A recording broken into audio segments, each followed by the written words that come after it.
Hello and welcome to the Business Talk podcast. I am your host Deepak. I am delighted to welcome Professor Prithwiraj Choudhury, the Lumry Family Associate Professor at Harvard Business School, as our distinguished guest on today's podcast. Professor Choudhury's pioneering research on the future of work, particularly the shifting geography of work, offers valuable insights into how work is evolving in a digital and remote-first world. His research examines the productivity effect of geographic mobility, the barriers to geographic immobility, and the impact of remote work models such as work from anywhere and all remote. Before becoming a part of Harvard Business School, Professor Prithwiraj held a position at the Wharton School. He serves as an associate editor at the Management Science and was recognized in the 2023 Forbes Future of Work-50 list. His research has been published in leading academic journals, including Management Science, Organization Science, Strategic Management Journal, Research Policy, the Review of Economics and Statistics, Journal of Development Economics, and Review of Financial Studies. His work has also appeared in Harvard Business Review and has been cited by major media outlets such as Freakonomics, BBC, Bloomberg Businessweek, CNBC, PBS, the New York Times, the Wall Street Journal, the Washington Post, among others. Professor Choudhury holds a doctorate from Harvard University in addition to degrees from the Indian Institute of Technology Kharagpur and the Indian Institute of Management Calcutta. His professional background includes experience at McKinsey & Company, Microsoft and IBM. In this episode, Professor Prithwiraj Choudhury will share key insights from his first book, The World is Your Office: How Work from Anywhere Boosts Talent, Productivity and Innovation. Kicking off this exciting conversation, let's warmly welcome Professor Prithwiraj Choudhury to the show. It's a real privilege to welcome you, Professor Choudhury. Thank you for joining us. Thank you, Deepak, for the invitation. Professor Choudhury, congratulations on your first high-impact book. It couldn't have arrived at a more relevant time as we first step into the era of Industry 5.0. Professor, you have been examining the work from anywhere model for more than a decade. What sparked your initial interest in this area, and how has your understanding of it changed over time? Sure. So I think it's a great question, Deepak. So I'm at my heart, I'm a scholar of human capital and geography. So the question that has motivated me for more than a decade now is, how do companies access talent that is far away? And the simple theory that drives all of my work is that while talent is everywhere, you can find talented people in any part of India. If you travel widely, you go to second tier, third tier cities, you meet amazingly talented people. But companies don't have offices everywhere. Or if you think about, the companies in the West, in Silicon Valley, how do they access talent that's spread out all over the world, including in India, but also in Kenya, in Ireland, in Costa Rica, in Bangladesh? So I studied work from anywhere as an idea which allows companies to access distant talent. So instead of having talent migrate to where the company is, help the work migrate to where the person wants to live. So work from anywhere is not the same as work from home. Work from anywhere is a work arrangement where the individual, the worker, decides where they want to live, which city, which town, which state, and sometimes even which country they want to live. Professor, many companies fear productivity loss with remote work. What does your research reveal about the actual impact of work from anywhere on employee performance and innovation? Sure. So I'll give two parts to the answer. So in my own work, when I looked at the United States Patent Office, they had implemented work from anywhere in 2012. And again, work from anywhere is not the same as work from home. So what the Patent Office did was said, you can, as a patent examiner, live in any part of the US now. That transition led to about a 4.4% increase in productivity.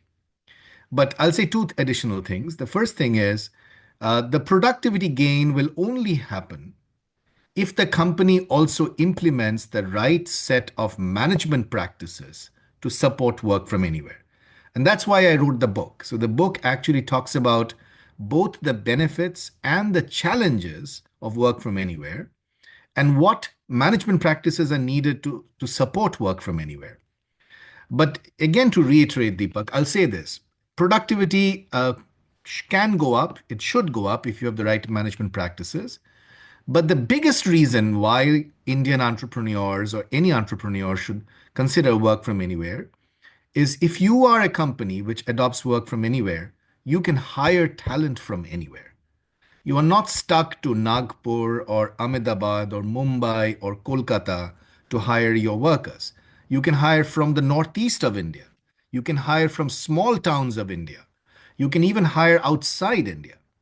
So, hiring from anywhere and getting talent access is the biggest reason to think about work from anywhere. How does work from anywhere compare to hybrid models in terms of talent acquisition, retention, and overall business performance?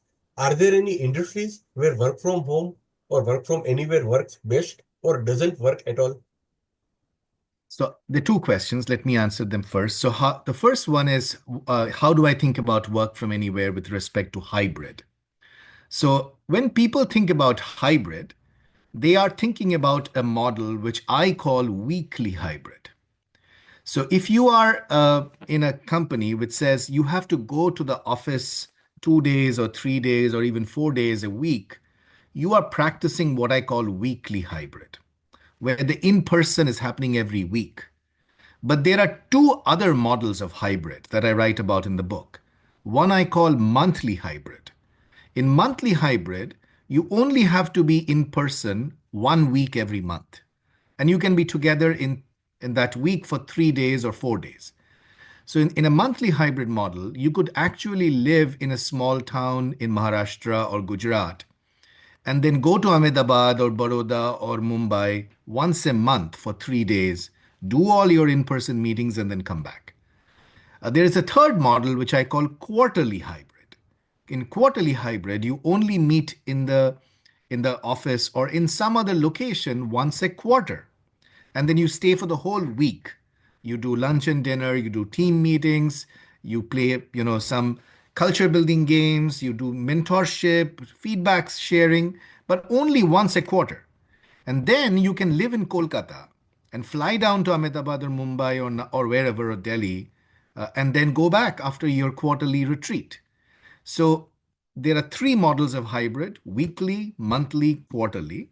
And in the book, what I do is I say, based on which model you've chosen, what are the management practices to support that model? Your book outlines strategies for effectively managing work from anywhere teams. What are some of the biggest challenges leaders face when shifting to this model and how can they overcome them? So I think there are three challenges really, and there's a fourth challenge. So the first challenge is when you are working from anywhere, you may not have access to all the knowledge you need to do your job because you cannot look to the person next to you and say, how do I file an expense report here? And there are solutions for all of these challenges. The second challenge is communication. If you are spread across time zones, so if part of the team is in Silicon Valley and part of the team is in Mumbai, then you cannot do a call for everything because the time zone difference is very large. The third challenge is socialization. How do we make new connections?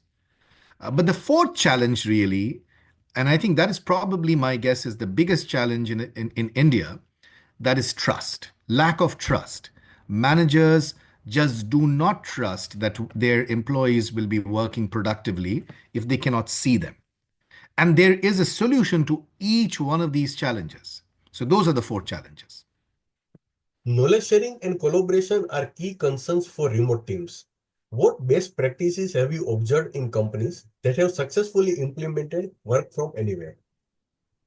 So, for knowledge sharing, if you have a team or a company that is working from anywhere, what you need to do is you need to codify knowledge or write down knowledge in real time. So if there's a project going on and there are three people in the project, say one lives in Delhi, one lives in Bangalore, one lives in Hyderabad, you need to know exactly what meetings happened today, what new products were created, what discussions happened from the client side. And you need to have that either on a shared Google document or a Slack channel or some form of asynchronous media. And now the best practice is it is very easy to document using generative AI. So, this call we are having, we can have generative AI make a transcript for the call and then even prepare a summary of that transcript in seconds. So, it's very easy for us now to prepare a document of what we have worked on and share it with our colleagues. So, that is one of the best practices. But Deepak, I want to address this issue of trust because my feeling is in India there are many managers and senior managers who are facing this. They would like to hire from all over the country, but they just don't trust that if they cannot see people, they are working. I would say this to that problem that this is a cultural issue that can be solved and should be solved. Because if you are a manager who doesn't trust your employees, you are losing out. You are losing out from hiring people that you could hire. And what is the solution? The solution is to measure performance of your direct reports based on the quality of their work. So you can have KPIs, key performance indicators that are work output based. And then you don't need to see the employee every day to know they are working. Right now, the culture we have in many companies in India is we are focused as managers on input to work, how many hours you're working, how many meetings you've attended, how many times the manager sees my face. Honestly, those doesn't matter. What matters is the quality of your work. So if you can measure performance based on work quality, then that issue of trust can be solved. Very insightful. Professor, isolation and disengagement are common worries in remote work. What strategies can organizations adopt to maintain a strong company culture and employee connection in a work from anywhere environment? So my research has shown that, so I'm a big supporter of work from anywhere, but I'm also a big supporter of in person. And I feel my research has shown that 25% of our days should be in person. Now, 25% can be done in different ways. It could be done as a weekly hybrid. So it could be one day every week. It could be done monthly. It could be done as 1 week every month. That is 25%. And it can be done bi-monthly or quarterly by staying longer when you go to the retreat. So I think we have to do in person, but we have to do better in person. Right now, the in person we are doing is not great because in hybrid teams, say you and I are on a team, and if our company says come 2 days a week, and you go to the office on Monday and Tuesday, and I go to the office on Thursday and Friday, then we don't meet each other. Or if you and I go to the office and we put headphones and we are on Zoom sessions all day, that's not productive. So we need to reimagine in person much better. And in the book, what I talk about is this idea. It's got a little complex name, but the idea is very simple. The idea is called engineering serendipity. That it is very important for people to have serendipitous conversations. But my research and other people's research have shown that when you go to the office, you talk to the same 10 people or 8 people every day. You don't make new connections. And those people are typically your friends or people in the same division or the same sales team, and so you're not making new connections. So we need to engineer serendipity so that people make new connections when they go in person. One of the major benefits of work from anywhere is expanding access across global talent. How can businesses leverage this advantage while maintaining fairness in compensation and career growth opportunities? Yeah, that's a great question. So I would say it's not only international. In a country like India, it's also national. So, when I go to Bangalore, each time I see hundreds and thousands of people from the Northeast who have come there. And as we know, there have been some issues about that. Or, people who have to migrate from, different states and go somewhere else. And not everyone can migrate. So I would say there's also an opportunity to find national talent. Now, on compensation, my theory has been that you are paying a person for their work output, not for where they live. So, compensation should ideally be location independent, especially if that kind of talent is hard to find. So, if you think about AI engineers, and if you find a really good AI engineer, and that AI engineer wants to live with their family in Hyderabad, you cannot penalize that person because they want to live in Hyderabad. They'll just go to a competitor. So I think salary should be location independent, especially if that job is hard to find. And as long as we are measuring performance based on work output, then there should be no bias on promotion. Because some managers tend to give promotion decisions based on who they see every day. That's a very wrong way of doing promotion. That's a biased way of doing promotions. If you are measuring performance on work output, then only that work output should matter for career progression. Professor, your research highlights how AI and automation can extend work from anywhere into manufacturing and desk-less roles. Can you share some real-world examples of how this is already happening? Yes, and I'll give you an example from Turkey, and that example is detailed in the book. So in Turkey, I did research with a energy company called Enerjisa Üretim. So they have multiple power plants all over Turkey. And earlier, like any traditional power generation company, they had the engineers and the technicians living in those places running the power plants. But the problem was, excuse me, the engineers did not, and the technicians also, did not want to live in those places because there are no good schools there. There's no entertainment options. Their families did not want to live there. And if you think about, India, there are many such steel plants, coal plants, oil refineries in places where maybe people don't want to live, or there's a cost of living there, which is not great. So what the Turkish company did was they created something that we can call a digital twin. Using sensors and using the cloud, they have a virtual digital model of each power plant in real time. So they can see the weather conditions today, what is the height of the water table in real time. And then they have AI applications which can operate each power plant. So based on the weather conditions, based on the demand from the grid, the AI algorithm will predict how much water should be flowing through the water table, what should be the speed of the wind turbine. And so they have now moved all their engineers and all their technicians to Istanbul. And from one single location in Istanbul, they are running 20 power plants all over Turkey. So the only people who are left in these power plants are the maintenance people. And now, what this Turkish company is doing, which is, I think, the best part of the story, they are going to the Qataris and they're going to the Saudi power plants and saying, we have done it for us. Help us do it for you.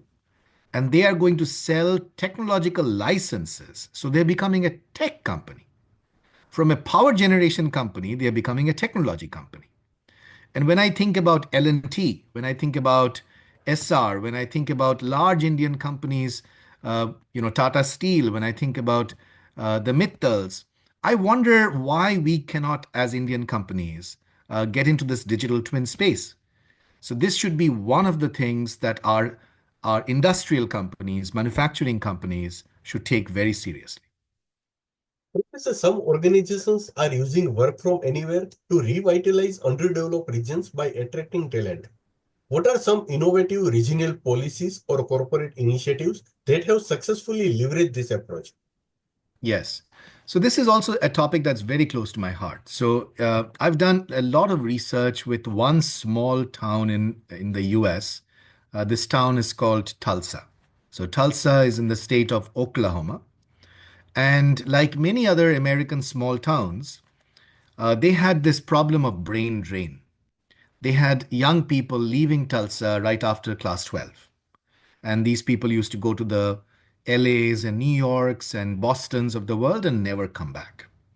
Now, what the city of Tulsa did, even before the pandemic, was they had an incentive program. They said, if you are a remote worker and you come and live in Tulsa for at least a year, we will pay you $10,000. They were expecting 20 people to come back. They have got about 4,000 people to come back so far. And I have documented how these remote workers who went back to Tulsa have added tax revenue to Tulsa, they have added consumption revenue to Tulsa, They've started new businesses in Tulsa, and they have also contributed to volunteering in Tulsa. And now there are 50 cities in the US which are trying the same. These are all small cities in Ohio, in Michigan, in Wisconsin, which have they have experienced brain drain. And when I look around India, and the same thing is happening, by the way, in Spain, the same thing is happening in Italy. The south of Italy is trying to attract remote workers from the north, from places like Milan. So when I look around in India, and I look at the tier three cities or some of even the tier two cities, I wonder why some of these cities cannot do what Tulsa did and become a hub for remote workers. So my last question, as the debate around remote work continues, what do you see as the next frontier for work from anywhere? And how will the model evolve in the next 5 years to 10 years? So I see two trends, Deepak. So the first is I see startups, the companies that are starting now, they are adopting work from anywhere disproportionately higher because they don't have the baggage. They don't have an office, they don't have leases, they don't have a way of working. So if you are a startup entrepreneur, or if you're listening and you want to become an entrepreneur, you can grab my book and you can have work from anywhere from the first day, from day one. And then you're not facing the challenge of a large company that had a certain way of working for 50 years, and now it's very difficult to change. So I think startups will drive work from anywhere. It's happening in the US, and my prediction is it's going to happen worldwide, including India. The second thing, as we talked about, is work from anywhere because of AI and automation and digital twins is coming to hospitals, it's coming to factories, it's coming to warehouses, it's coming to airports, it's coming to all kinds of blue collar settings. So the airport in Rome did a digital twin.